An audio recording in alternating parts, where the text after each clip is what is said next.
Conversation with Nick Ferrari at breakfast. Ring Rees-Mogg. Put your calls to Jacob Rees-Mogg now.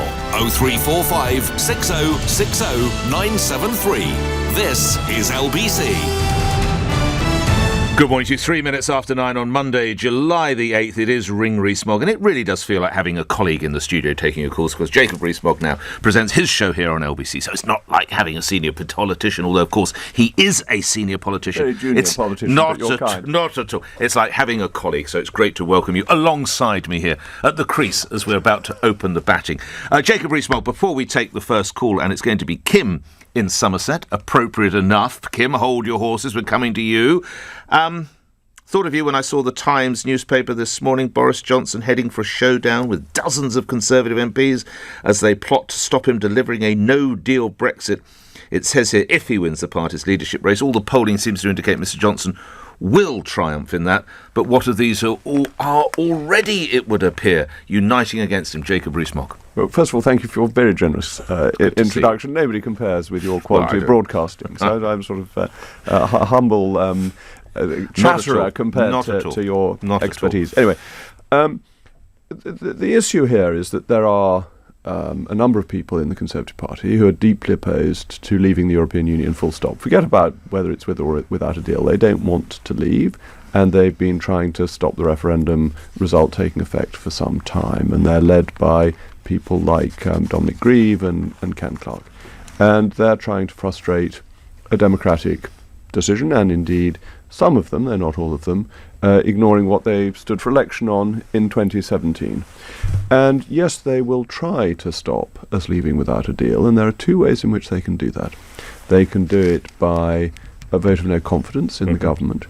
But would any Conservative really rather have Jeremy Corbyn in office than leave the European Union? Would they take that potentially catastrophic risk, not just to the economy, but to the country? Jeremy Corbyn is not a unionist and could easily do a deal with Nicola Sturgeon or something like that to maintain power, giving her second referendum and so on. Many would say the union is under jeopardy, of course, in a Brexit as well, with Scottish antipathy towards. So I just need to...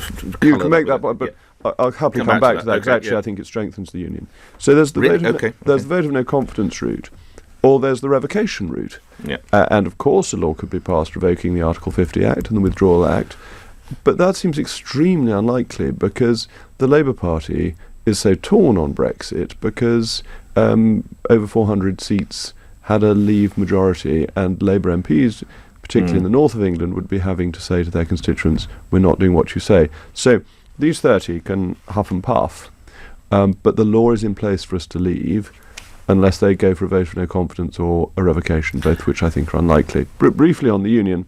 Yes, you think a no deal could strengthen? Oh, very much so, because... But the Scots will be furious, won't they, among others? And the Northern Irish. The Brussels doesn't help the union, because if you've got a relationship Edinburgh-Brussels, why do you need to use London as a postbox? So if you're dealing with fisheries and Edinburgh has a view, it sends its message to London, who transmutes it to Brussels. Take Brussels out, then London and Edinburgh have a direct relationship once again. So it's the indirectness of the relationship as a member of the European Union that has made the calls for independence within the European Union stronger. But independence outside the European Union is a much bigger step to take and removes you from all the international cooperation that the UK provides. And do you think the Scots see it like that, lastly, Jacob? I think they do. I think it's really interesting to see how much independence has grown in Scotland since we were members of the European Union, that it coincides almost perfectly with our membership, because having one body that is dealing with high-level issues, the defence, foreign affairs and so on, is much more logical than having two. Let's go to the calls. I said it's Somerset first. It's Kim in Keynsham. You're through to Jacob Rees-Mogg. Kim, your question. Good morning. Good morning, Nick. Good morning, Jacob. Jacob, your sister Annunziata has recently been made an MEP. My question to you is, should she be taking a salary from the EU, as her views are completely dissociated with those of the EU? Well, first of all, she's got to go to Brussels, so I think you ought to pay people money to go to Brussels. seems perfectly reasonable. Then she's got to go flogging off to Strasbourg. I don't think she should do that for free. But more importantly, if people have a job, they get paid for it. The worker is worthy of his hire, and that seems perfectly reasonable. And if we can get money back from the European Union to the British economy, considering how much we contribute on a gross and net basis to the European Union, then that's a good thing for the UK. So yes, of course she should. If she'd decided to boycott the European Parliament and not turn up, then of course she shouldn't get a salary, but she's turning up, she's going there, and therefore she's worthy of her hire. But do you think that she's actually doing anything within the EU? I mean, she's been asked, as have all of the Brexit MPs, to join commissions and to vote. And the history of the Brexit, or not the Brexit Party, but UKIP within the EU, was not to vote at all, not to join commissions. Should she therefore be getting paid? Should any of them be getting paid if they refuse to take part in the EU? But they're not refusing to take part. They've been there. They're members of the European Parliament. They've turned up. They were there. Yes, but while so they're they get paid whilst they're there. That seems fine. They may well be there, but they're not taking part in the institutions within the... Kim, can I ask if you have a job? No, I'm retired. You're retired. When you had a job, did you expect to get paid when you turned up? I did, but while I was at work, I was asked to do certain things which I had to do. Anne Widdecombe served as a teller in a vote last week, by the way. Just this is Nick, by the way, interrupting. Yeah. She was joined by another Brexit Party colleague whose name I'm afraid, to my great shame, I can't remember. But they're asked to take part in telling, counting the votes. So they are, Kim, I think, doing as asked. Is that not fair, Kim? Do you think?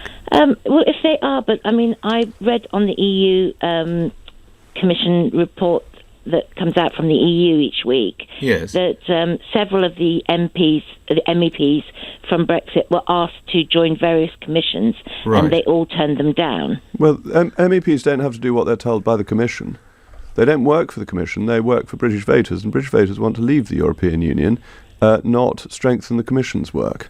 Kim, thanks for getting us started. You'll want to hear this as well because it's a question related. Kim, thank you for yours. Michael in Muswell Hill. You want to look at events last week in the European Union, Michael. Good morning. I do. Good morning to you both. Good morning, Michael. Jacob, I was dismayed and a little bit ashamed at Anne Widdecombe's maiden speech to the EU Parliament last week. In particular, her comparison of being a member of the EU, a club we freely join and can leave at any time, with slavery, which saw millions of people incarcerated and murdered, I thought was particularly odious. And my question is whether you agree that that sort of reference is completely inappropriate. No, I don't. I think that Anne Widdecombe is entitled to use colourful language to get her message across. I think politics requires that. I think if we just get boring and bland speeches, nobody will hear any of the arguments. I mean, I've preferred to use the term vassal state for the way that our withdrawal agreement was going to leave us, but I think these comparisons are ones that it is not unreasonable or outrageous to make. Michael? And I'm astounded, Jacob, that you think a practice where millions of people were incarcerated, enslaved, raped, murdered, hung from trees, hobbled when they tried to escape away from their slave owners. Comparing that with our membership of the EU is completely odious. Well, this is a matter of free speech. You don't agree with Anne Widdecombe, and that's fine. And you're making your point. But she made her point, and she thinks that we are effectively chained into the European Union. Would you use words like that, Mr. Rees-Mogg? About the European Union, there's little difference between a vassal and a slave, actually. So I may have used a slightly different word, but I haven't been a million miles away from it. But I think our relationship with the European Union is, as Mr. Verhofstadt said, one as a colony. And that we get outvoted, that we cannot govern ourselves as long as we're in the European Union. We get told what to do. And Michael says we entered freely. Well, we did seek membership. Slaves didn't seek to be slaves. We sought membership, but we didn't seek membership, or certainly the British people didn't seek membership, of an organisation where we would be outvoted. Yes, but slaves didn't seek. We sought membership. Slaves didn't ask to be slaves. Didn't ask to be enslaved. That is true. So that is a mistake by Anne Widdecombe. No, it's not a mistake. What you're requiring sort of an inability to use language that is clear and cut through. And look what Anne Widdecombe's achieved. and thanks to Michael, is achieving it again this morning, that her message about our status within the EU being deeply unsatisfactory is being broadcast to the many millions, if not tens of millions, of LBC listeners this morning. And that's a success of political rhetoric. And Michael, you've helped Anne in her effort to get her message across. Quick response, final word from you before we move on. Mike, quick final word from you, sir. The response is that if she has decent and rational arguments about leaving the EU, I am all for hearing it. But to drip poison into public discourse, and for every decent politician, Jacob, should condemn this type of poison, and let's have an argument that's based on rational discussion. I don't agree. I think that politics is in technicolor, not in sepia, and politicians ought to use colourful language to express their points, to get their message across. But lastly, there is a degree of responsibility, isn't there, of the language you and your colleagues employ? Look, you shouldn't stir up violence, but you're allowed to put things in a way that is memorable. And Anne Widdecombe has clearly achieved it, otherwise we wouldn't have spent 5 minutes discussing it this morning. Michael, thank you. We must move on. Final one, and this was from me.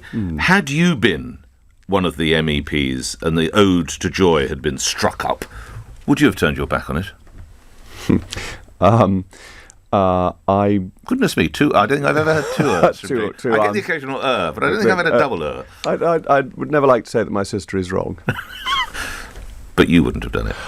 I think I would have done a protest in a different form. What do you think Nanny would have made of your sister's behaviour? Nanny always supports Annunziata and always has done. A matter of childhood controversy. But quite rightly, in all cases. Yes. No, I don't think those sorts of protests are elegant. And I think the whole idea of an anthem and a flag is completely ridiculous. Yes. It's not oughtn't to be a nation, and it pretends to be a nation. But one has respect for it, at least you're there. If you're there, I just wonder what the protest achieves, actually. Let's go to other matters. David's in indeed, very different matters. David in Mill Hill, your question to Jacob Rees-Mogg. Good morning, David. Good morning, Jacob. Good morning, David. I would like to know if you think the BBC, the Biased Broadcasting Corporation, should lose their charter when they've reneged on the fact of giving free TV licences to the over 75s. I think it's absolutely disgusting how they're behaving and refusing to do it. Well, I think people are voting with their feet and listening to LBC instead nowadays rather than to the BBC in enormous numbers. I get shown the listening figures, and for Mr. Ferrari's show, they are going through the roof. It's absolutely stunning. Well, I hear Friday's a massive spike as well, by the way. But we can flatter each other happily. Yes, right. Look, David, I think you make a really serious point. I think the BBC takes the licence fee as a comfort blanket, which is actually undermining it as an organisation. It needs a diverse source of funding. That people don't watch television in the way they used to. They don't sit down at 9 o'clock in the old days to watch the news, 10 o'clock nowadays. They don't set their life around the programme time. They pick and mix. And if you look at the BBC's revenue, it no longer has enough money to buy the key sporting rights. They're all on Sky. It doesn't have the money to make the best drama anymore. That's being made by Netflix. And you see the BBC gradually becoming second-rate at everything that it does because it's dependent on one source of income, which is not growing. It's basically dwindling. You saw the number of licence fees go down this year, but it's only growing with inflation, so there's no real increase in their revenue, whilst other broadcasters are seeing their revenues grow massively. Thinking particularly, obviously, of Netflix and Sky. And therefore, if the BBC wants to be a major media player in 10 years' time, it ought to go to the government and say, can we charge for the iPlayer? The iPlayer is brilliant. It's such a good service. Many, many people would pay for it. Can we take adverts? I don't think a little advert on Radio 4 would do us any harm, because, frankly, they have lots of adverts the whole time for programmes that are coming up later in the day, and just having one for Kellogg's cornflakes or something would be perfectly sensible. You don't think the Ravens would leave the Tower of London or whatever it is? I don't think they would, and I think that the BBC would have a chance to flourish. It's got fat and flabby on tax, and it needs to reform and be more commercial, and then it has a long-term future. On the licence fee, it doesn't. So, David, I basically agree with you, and the BBC should do it of its own volition. Otherwise, its long-term future is in doubt. David, thank you for that. Simon's in Carlisle. Simon, your question to Jacob Rees-Mogg. Good morning to you, sir. Good morning, Nick. Good morning, Good morning, What do you Simon. think, Jacob, of the proposed ability of Dominic Grieve to amend the Northern Ireland legislation going through this afternoon to block a no deal? What do you think the chances of success are? Well, I don't think it does block a no deal. I mean, I think it's complete irrelevance. It's sort of grandstanding that a motion that requires a statement to be laid before the House of Commons in October doesn't, on the developments in Northern Ireland, doesn't actually stop a no-deal Brexit. It simply requires that a statement be made in October, and that's a perfectly easy thing to do. So I see he's doing it as an attempt to stop prorogation, but I think that's a phantom anyway. What do you mean it's a phantom, Jacob Rees-Mogg? Prorogation is a technically possible constitutional mechanism that it is extraordinarily unlikely that anybody would use except in the normal course of events to bring one session to an end and have a new So people session. getting very excited about it can calm down to a degree. I think the idea that Parliament would be suspended for a couple of months is for the birds. I think it would be very dangerous electorally for any party that did that. We are a parliamentary democracy. And the whole issue of prorogation didn't come up on the basis of suspending for any length of time. It came up as a means of stopping a bill going through if standing orders had been taken over to allow for emergency legislation to be passed, as with the Cooper-Letwin bill, which was an absolute abuse of process. All previous emergency legislation had been agreed by both parties, had pretty much unanimous support in the House. To pass emergency legislation by one vote is not a proper democratic process because the legislation hasn't been considered with the thoroughness we consider new laws. So prorogation, to bring that to an end and bring Parliament back a couple of days later, is one thing. It didn't prove necessary and is unlikely to prove necessary. Proroguing for a couple of months, I've always thought, is interesting political speculation, but no more than that. Just to quote, I'll come back to you, Simon, in a moment. Just to quote a couple of words back to you. You talk about we have a parliamentary democracy. Isn't that what Parliament is demonstrating then about its opposition to Brexit? That's absolutely right, but the way Parliament expresses its democracy is by having confidence in the government. That's why I said earlier that Parliament could remove its confidence in the House of Commons rather than the House of Lords from the government and have a new government. As long as it has confidence in the government, then it is the government that will deliver Brexit. And that's the point. So as long as Parliament has confidence, then it is up to the executive to deliver individual policies. And that's where we've failed with this current administration. The reason we didn't leave on the 29th of March was a decision by Theresa May, not a decision by the House of Commons. Quick comeback from you, Simon, on the original question. Yeah, this is the latest example in a long line of attempts by Ramonas to stop Brexit. And there's a group of about 30 MPs of a cross-party nature trying to do that. Do you think, Jacob, that they're going to have success, or do you think we will be out by the 31st of October? I think we will be out by the 31st of October. That's what the law says. And it would require the new Prime Minister to agree to an extension. And I simply don't see Boris Johnson, who looks likely to win, doing that. All right. Even if it's a no deal? Even if it's a no deal. But Boris has been absolutely clear. But the one phrase, Simon, we should all remember from the great Boris Johnson is if you kick the can, you kick the bucket. And that is the political reality for the Conservatives. If we don't leave on the 31st of October, there is no Conservative Party to lead. Simon, thank you. Oh, another Simon. Simon in Orpington. You're on the radio. Good morning, Simon II. Hi, good morning, gents. Morning, Simon. Morning, Jacob. My question for you, Jacob, I wonder, do you think Christine Lagarde is the right appointment to lead the ECB? This is the European Central Bank, an appointment mooted last week along with a couple of other senior jobs. Jacob Rees-Mogg. If I were German, I wouldn't be enormously happy that I think there are two visions of the ECB. One is as the successor to the Bundesbank, as a body that is strict on monetary policy, enforces the rules, and ensures that there is never any risk of the hyperinflation that Germany suffered from in the 1920s. And there's a rather more French view that the ECB should be part of the general policy making of the European Union and should be much more flexible in its approach to monetary policy. I think I'm with the Germans on this. I would rather have seen a German take over as head of the ECB. I think that would give more confidence that the monetary policy would be prudently run rather than politically run. I think Mrs. Lagarde is very much a political figure, as we saw with her role at the IMF. Yes, she's no friend of Brexit, or indeed, can I say friend of Britain? Oh, no, she's not. But who is head of the ECB once we've left the European Union isn't going to have a direct effect on us, though of course it will have an effect on the Eurozone economies. Simon, coming back to you in just a moment, if you allow then that we have Christine Lagarde possibly in that position, for the President of the European Commission we may have Ursula von der Leyen, who's a former German defence minister, who, as I found out last week, actually under her 20% of the helicopter, only 20% of the helicopters of the German army can actually take off. The guns don't shoot and the radios don't work, but that's another word. But they're both federalists, aren't they? They both believe in expanding. If they were ever to take a note from what happened in the United Kingdom, what's happening in Italy, what's happening actually in France with Le Pen, you would have thought they're either tone deaf or they don't care. Jacob Rees-Mogg. They don't care. It's really interesting. The EU... You allow they're both federalists. Oh, yes, you're absolutely right. Yeah. They are both federalists. And it's all a great stitch-up, too, isn't it? That there's no element of democracy in this. It's an element of horse trading between the German Chancellor and the French President. I get my lady in here, you get your lady in there. Let's do it all this way. Let's ignore voters. Let's ignore the smaller countries. Let's just plough ahead with our federalist vision. And it's a reminder of why we voted to leave in the first place. And it's really interesting that the EU, when we voted to leave, instead of saying, is there something we're doing wrong, said the British are weird. They never thought through why Britain had voted to leave and why there's so much discontent with the EU project in other countries.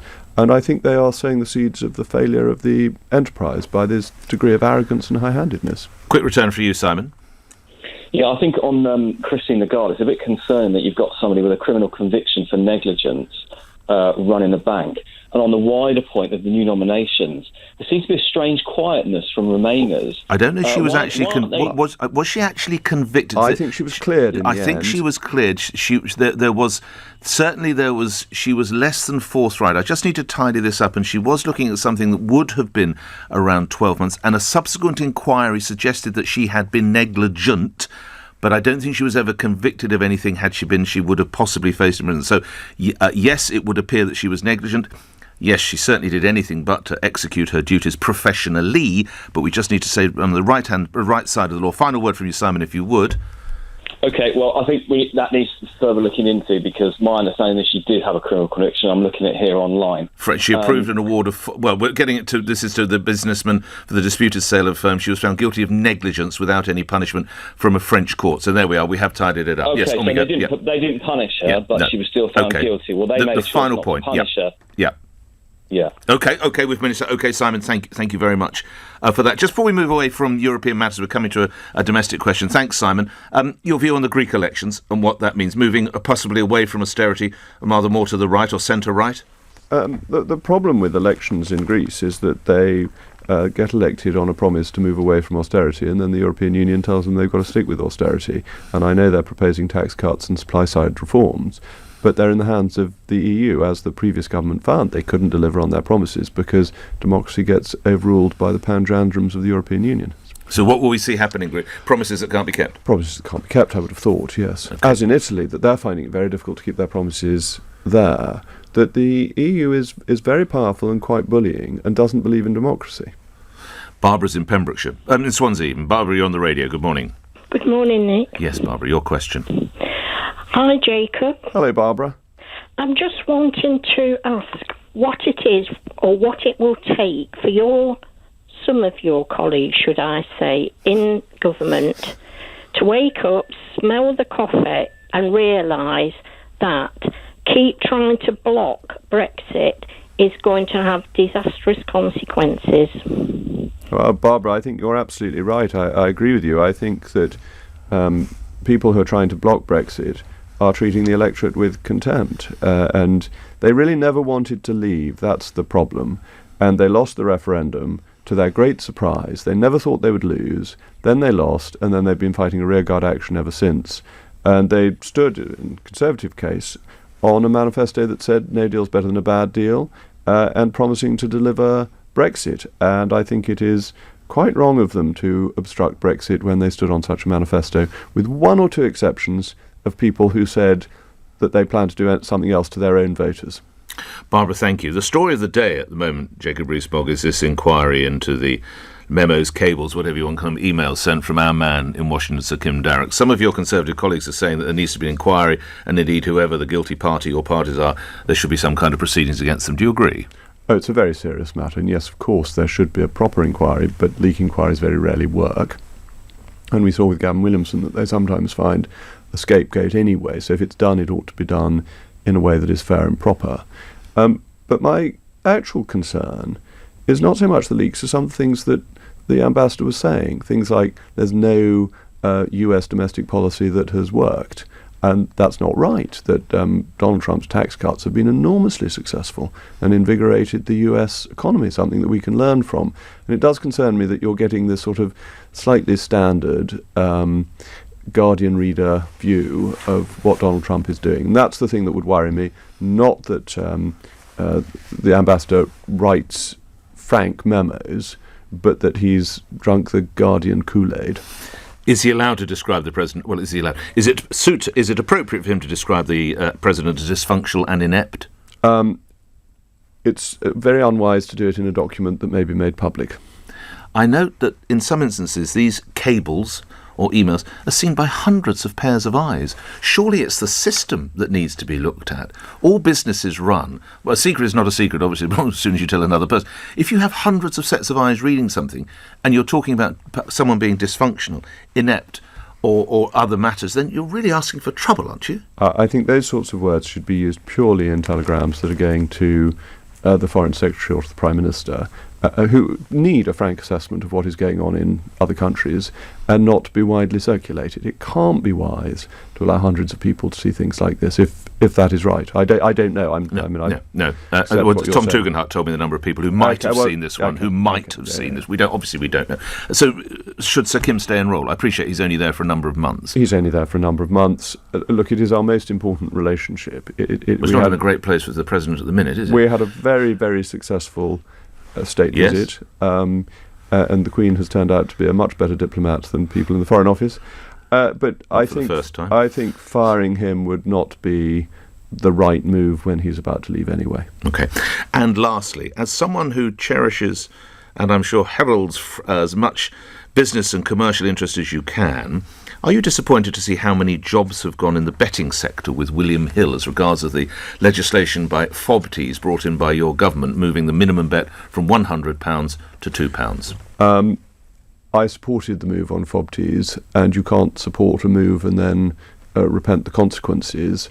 I think the misery caused to people by FOBTs was so great that this is something that needed to happen, and there'll be 4,000 miserable people without jobs now, Mr. Rees-Mogg. I accept that, but FOBTs were ruining people's lives, and completely ruining them. I had constituents come to me who had got a gambling addiction, and the more you can do to try and limit the opportunities for gambling addictions, the better, it seems to me. I think it won't stop them gambling, though, will it? They'll just go gamble someplace else. No, it does seem that the easier you make it, the more people will gamble. If they're going to gamble somewhere else, then William Hill wouldn't be closing its offices. They'd find that the money was going on horse races instead. So the FOBTs were a particularly addictive form of gambling, particularly dangerous form of gambling. And it's like you could say the same on cigarette manufacture, that as we've made it harder for people to buy cigarettes and made them more expensive, there are fewer jobs manufacturing cigarettes. And that is a reality of doing things that protect people from addictive harm. And I'm not a believer in the nanny state. As you know, we've discussed this before. Right. I believe in people having as much liberty as possible, but perhaps things that are deeply addictive and deeply destructive are in a different category. Next time we meet, it'll be the week that a new Prime Minister is announced. I think we all know who your money is on. Is Boris Johnson going to come through? I hope so. I've been doing tours to back Boris, and I've been... What's the mood? Incredibly positive. Everywhere I go, Boris is the one. Overwhelmingly, in all the audiences I've spoken to, and I spoke last week to hundreds and hundreds of people, and so that's very encouraging. And actually, I don't want to be mean to Jeremy Hunt, who you had on a fortnight ago, is a formidably able man, but it's all about Boris. The only people not voting for Boris are not voting for Boris, rather than voting for Jeremy, if you see what I mean. Mm-hmm. And there's very little other than that. And lastly, The Times, which is a newspaper of great respect, a hugely respected organ, Sajid Javid wants the keys to number 11. But can I say, first of all, how delighted I was the Times backed Boris. As my father's old paper, Indeed. I had a very sentimental attachment to the Times, Of course. and so that it came out for him was very good news. Yes, somebody said that of the 100 and how many MPs supported Boris, all but 10 of them wanted to be Chancellor. So I think there are quite a lot of applicants for that role. He'd be good there. Sajid's very able. Jacob Rees-Mogg appearing on LBC. Thank you very much indeed. 9:33, where news is next. British Airways is facing a £183 million fine after hackers breached its security systems and stole customer data last year. It'll be the largest fine handed out by the Information Commissioner's Office and the first since new GDPR rules came into force. There are calls for the police to investigate the leaking of sensitive diplomatic messages from Britain's ambassador to